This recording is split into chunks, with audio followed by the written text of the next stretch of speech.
Hello everyone.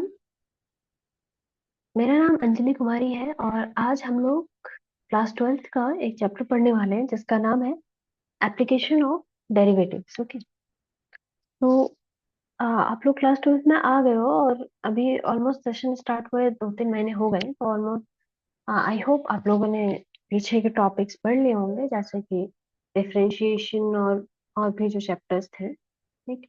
तो आज हम लोग एप्लीकेशन ऑफ डेरिवेटिव से स्टार्ट करेंगे। जो चीजें हमने पहले नहीं पढ़ी है, मतलब पिछले जो चैप्टर्स हमने नहीं पढ़े हैं वो भी हम बाद में कवर करेंगे। आज हम लोग एप्लीकेशन ऑफ डेरिवेटिव से स्टार्ट करेंगे। हमारा चैप्टर है application of derivatives. Application of derivative.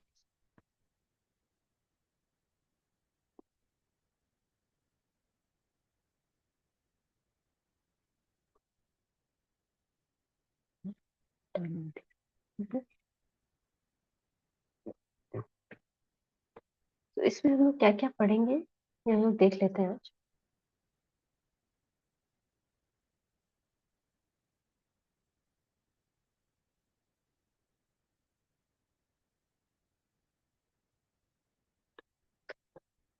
पहला हमारा टॉपिक है रेट ऑफ चेंज, जो कि हम लोग डिफरेंशिएशन में भी पढ़ चुके हैं। रेट ऑफ चेंज, वहां पे हम लोग क्या पढ़ते थे?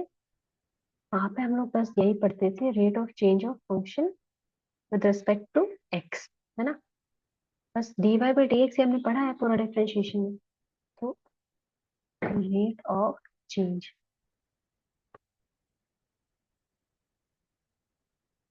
Rate of change. ओके।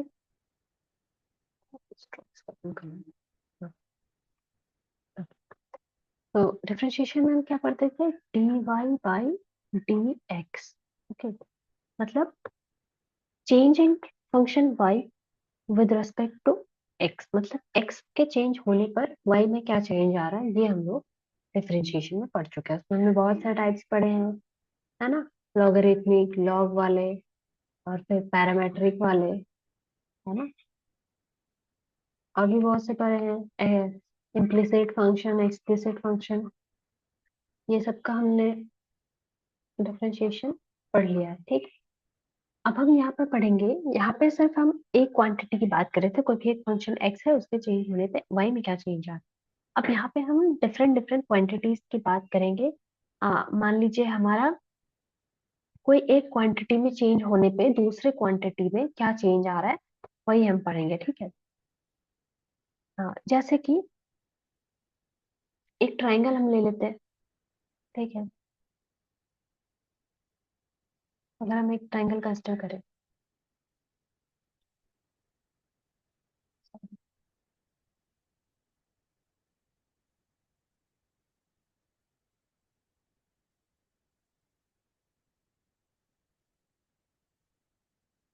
हम हाथ से बना लेते हैं ना। Okay.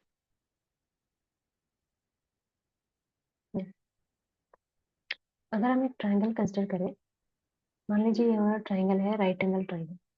तो यहाँ पे हम ये कह सकते हैं कि अगर हम लेंथ को छोटा, परपेंडिकुलर को छोटा करें, तो हमारा अ, ये जो बेस है वो इंक्रीज करेगा। ठीक।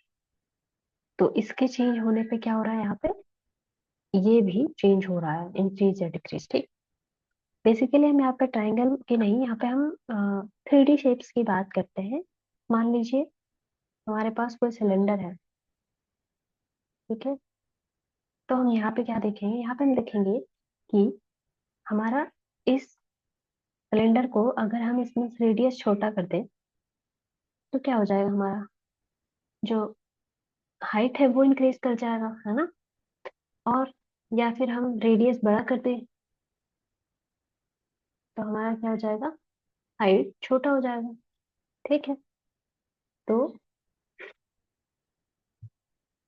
यहाँ पे एक चीज चेंज हो रहा है, रेडियस और हाइट में यहाँ पे बताया गया है रिलेशन। ठीक।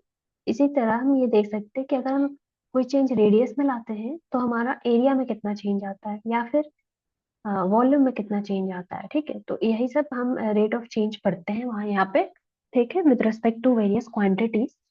ओके, तो पहला हमारा टॉपिक हो जाएगा रेट ऑफ चेंज, ठीक। First topic, and second is we will study increasing decreasing function, increasing decreasing function मतलब क्या है, कोई भी फंक्शन कहाँ पे इंक्रीज कर रहा है और कहाँ पे डिक्रीज कर रहा है। ओके, जैसे कि हमारे पास कोई भी ग्राफ है,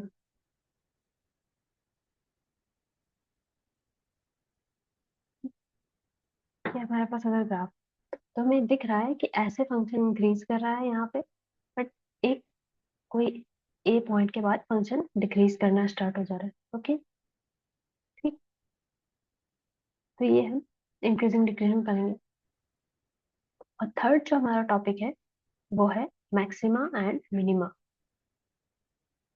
maxima and minima of a function, ठीक है। और यहीं पे हम मैक्सिमम वैल्यू और मिनिमम वैल्यू भी पढ़ेंगे, ठीक है। कहाँ पे फंक्शन मैक्सिमा है, कहाँ पे फंक्शन मिनिमा है। ओके, इसमें फिर हम लोकल मैक्सिमा और लोकल मिनिमा भी पढ़ेंगे, ठीक है।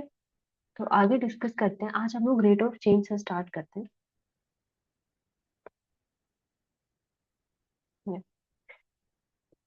सबसे पहले हम लोग एनसीईआरटी को ही फॉलो करेंगे, तो मैं आप लोग को एनसीईआरटी का स्क्रीन शो करती हूँ, एनसीईआरटी का page.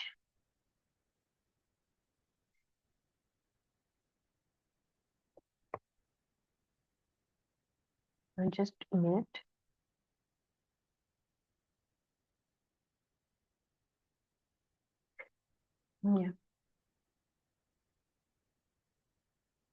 I hope it's visible to you. Okay, I have set my screen. तो यहाँ पे आप लोगों को दिख रहा होगा, व्हाइट बोर्ड अभी नहीं दिख रहा होगा, ये वर्ड दिख रहा होगा आप लोगों को, ठीक है।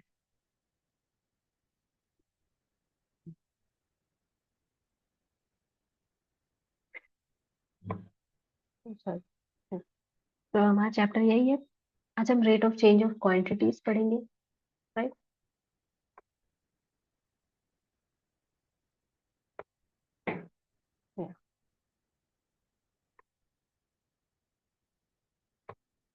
Rate of change of quantities,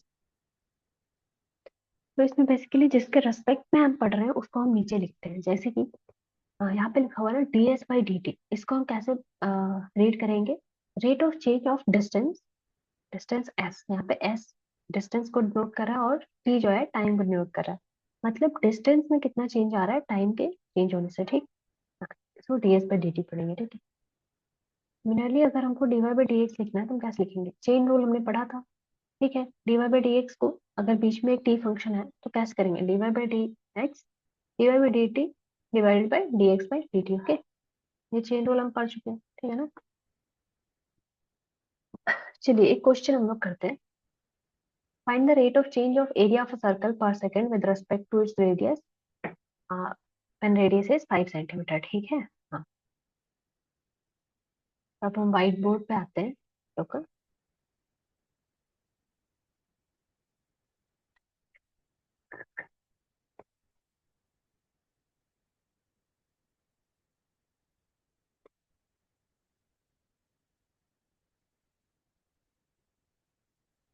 yes, तो हमारा क्वेश्चन क्या है,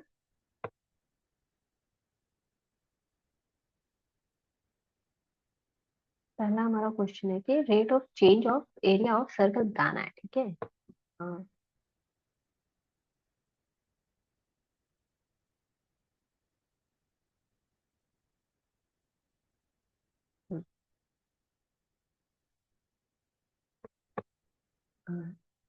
rate of change of area of circle, area of circle,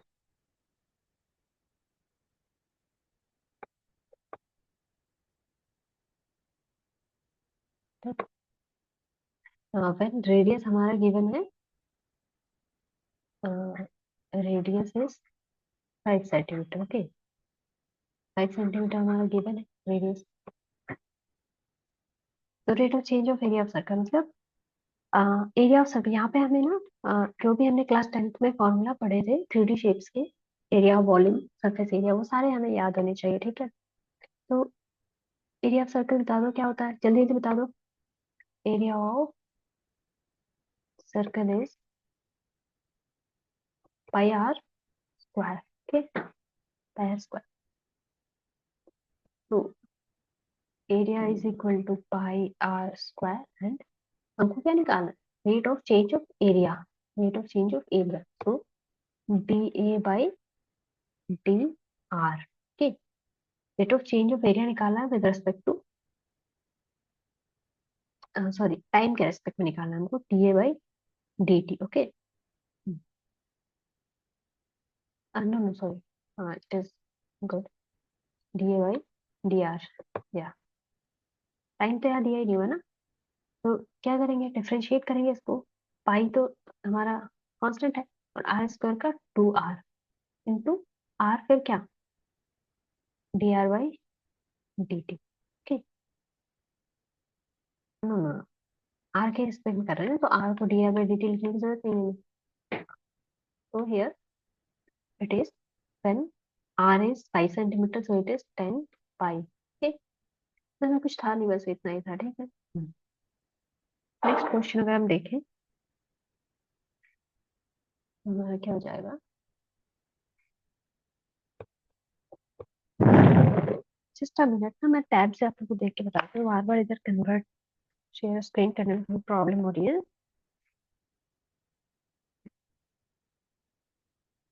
just give me 2 minutes।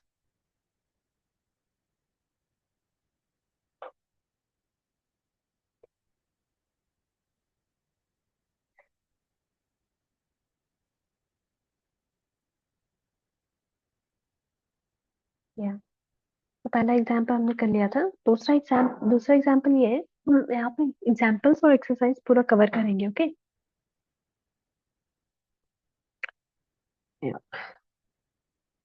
मैं पूरा क्वेश्चन तो नहीं लिख पाऊंगी, मैं बस आपको क्वेश्चन समझा देती हूँ, फिर मेन पॉइंट्स यहाँ पे लिख लेते हैं। ओके,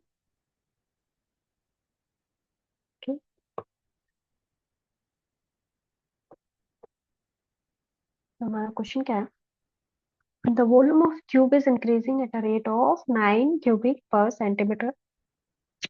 सेंटीमीटर पर सेकेंड। मतलब वॉल्यूम ऑफ क्यूब जो है इंक्रीज कर रहा है, volume of cube, volume of cube is increasing. Increasing को ऐसे डिनोट करूंगी मैं, और डिक्रीजिंग को ऐसे। ओके, ओके ना, increasing at the rate of 9 cubic centimetre, 9 cubic centimetre पर सेकेंड। ओके, देखो हमें ये वॉल्यूम है कि एरिया है कि जो भी चीज गिवन है हमारा रेट में, वो हमें कैसे पता चलेगा, हमें ये यूनिट से पता चलेगा। सेंटीमीटर क्यूब दे रखा है, इसका मतलब क्या है, इसका मतलब है कि यहाँ पे वॉल्यूम की बात हो रही है। ठीक है, यस, तो ये गिवन है। और क्या पूछ रहा है, how fast is surface area increasing when length of edges 10 centimetre. पूछा है कि सरफेस एरिया में कितना इंक्रीज आएगा, मतलब सरफेस एरिया में पूछ रहा है। ठीक है, और गिवन क्या है हमारे पास गिवन है यहाँ पे एज का लेंथ दे रखा है 10 centimetre, length equal to 10 centimetre. Okay, ठीक, चलो हम लोग आंसर सॉल्व करते हैं, इसका क्या हो जाएगा। सबसे पहले तो वॉल्यूम ऑफ क्यूब बता दो हमको क्या होता है, वॉल्यूम ऑफ क्यूब क्या होता है, हमारा ए क्यूब होता है। ठीक है, हम्म, ये हमारा गिवन है actually, d v by d t हमारा गिवन है, कितना गिवन है, 9। ठीक, हाँ, यहाँ पे आपको निकालना क्या है, v equal to a cube. So dv by dt differentiate करेंगे ना, dv by dt is equal to 3a² into da by dt हो जाएगा। ठीक, t के रेस्पेक्ट में यहाँ पे हो रहा है ना, पर सेकंड लिखा है, सेकंड मतलब टाइम, टाइम के रेस्पेक्ट में। Okay, a D.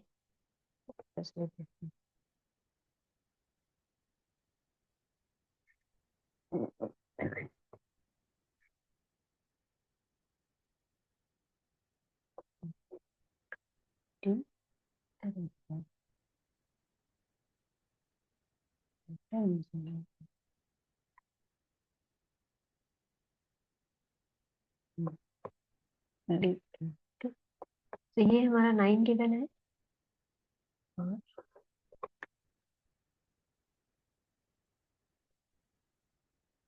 Equal to 3a² into d a by d t. ये कैंसिल कर दे, यहाँ पे 3 आ जाएगा, मतलब d a by d t हमारा क्या हो जाएगा, इक्वल टू 3/a²। ठीक है ना। तो ठीक, हमें निकालना क्या है, सरफेस एरिया निकालना है। ठीक है, इसको हम अभी रखते हैं।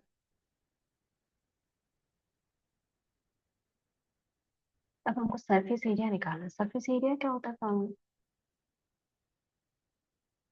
सरफेस एरिया ऑफ क्यूब क्या होता है, 6a², right. So s equal to 6a²। D s by d t हमें पूछा गया है, ठीक है। क्या हो जाएगा, 2 आगे आ जाएगा, 12a into d a by d T, right. I hope it is visible, समझ में आ रहा है ना जो लिखा हुआ है। हाँ हाँ, 12a into d a by d T क्या है, पहले पुट कर देंगे, 3/a², राइट। ये ए से ये स्क्वायर कैंसिल हो जाएगा, तो क्या आएगा हमारे पास, 36/a, D s by d T. अब हमें ये कंप्लीट हुआ। अब यहाँ पे गिवन है हमारे पास क्या, length is equal to 10 centimetre. अब यहाँ पे हम ए की वैल्यू पुट कर देंगे, right. A equal to 10 centimetre, तो क्या हो जाएगा हमारे पास, 36/10 इक्वल टू 3.6 सेंटीमीटर स्क्वायर। ठीक, d s by d t per second. ठीक है, ठीक, समझ में आया ना? पहले हमारे पास यहाँ पे वॉल्यूम का रेट ऑफ चेंज गिवन था, वॉल्यूम ऑफ क्यूब का, डीवी बाई डी टी, इसका मतलब डीवी बाई डी टी हमारे पास गिवन था, ठीक। उसके बाद हमने क्या किया, यहाँ पे वॉल्यूम का फॉर्मूला ए क्यूब होता है, वॉल्यूम ऑफ क्यूब। तो यहाँ पे पुट कर दिया, डिफरेंशिएट कर दिया, उसके बाद हमें मिल गया यहाँ पे rate of change of length, edge of cube, ठीक है। देन हमें निकालना था सरफेस एरिया कितना इंक्रीज या फिर डिक्रीज हो रहा है। ऑफकोर्स वॉल्यूम इंक्रीज हो रहा है और लेंथ भी इंक्रीज हो रहा है, तो सरफेस एरिया भी इंक्रीज होगा। ठीक है, तो सरफेस एरिया का फॉर्मूला लिख के उसको डिफरेंशिएट कर दिए, जो D a by d T था ये सब्स्टिट्यूट कर दिए। देन यहाँ पे हमारा ए इक्वल टू 10 पे आ गया D s by d t, okay, 3.6 centimetre square पर सेकेंड। ओके, नेक्स्ट क्वेश्चन पे चलते हैं, क्या है नेक्स्ट क्वेश्चन, बहुत ही इंटरेस्टिंग है।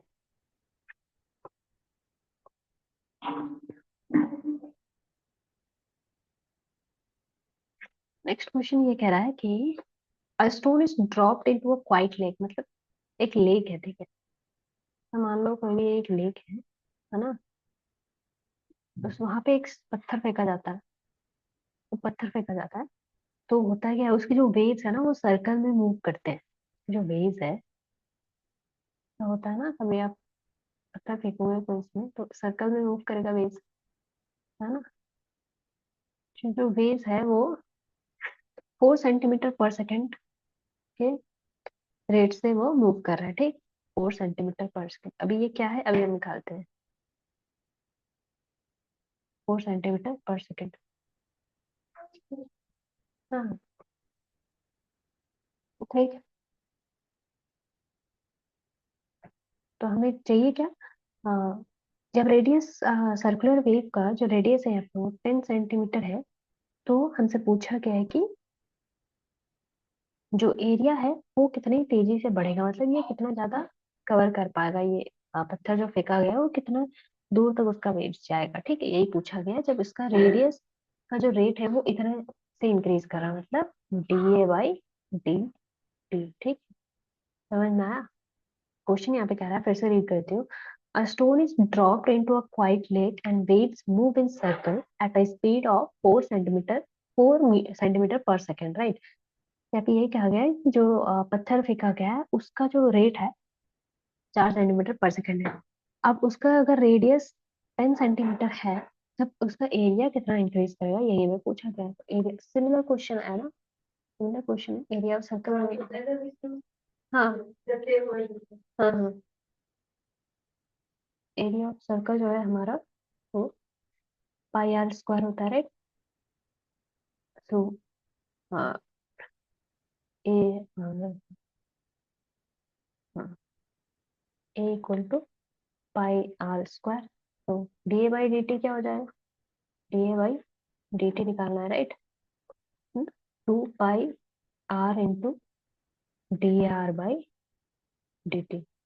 ठीक, तो 2πr और dr/dt हमें गिवन है कितना, 4 सेंटीमीटर, बाद में इसका 8 5, right. And when radius is what, radius is हमारा 10 सेंटीमीटर। 10 सेंटीमीटर रेडियस है, तो हमारा कितना हो जाएगा ये, 85 सेंटीमीटर स्क्वायर, राइट। ये हमारा पर सेकेंड। हमेशा हमें यहाँ पे सेकेंड पर सेकेंड लगाना है, क्यों, क्योंकि हम लोग रेट ढूंढ रहे हैं। ठीक है, rate of quantity with respect to time, तो फिर हमें ये लगाना पड़ेगा। ठीक है, da/dt।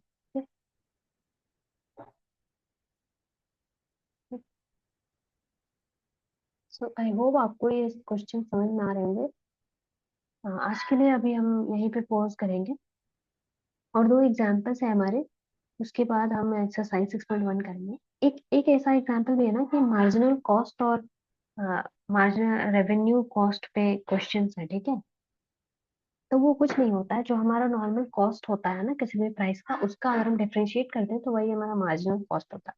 इससे लेकर क्वेश्चंस है यहाँ पे, और हम वो क्वेश्चंस कल कंटिन्यू करेंगे।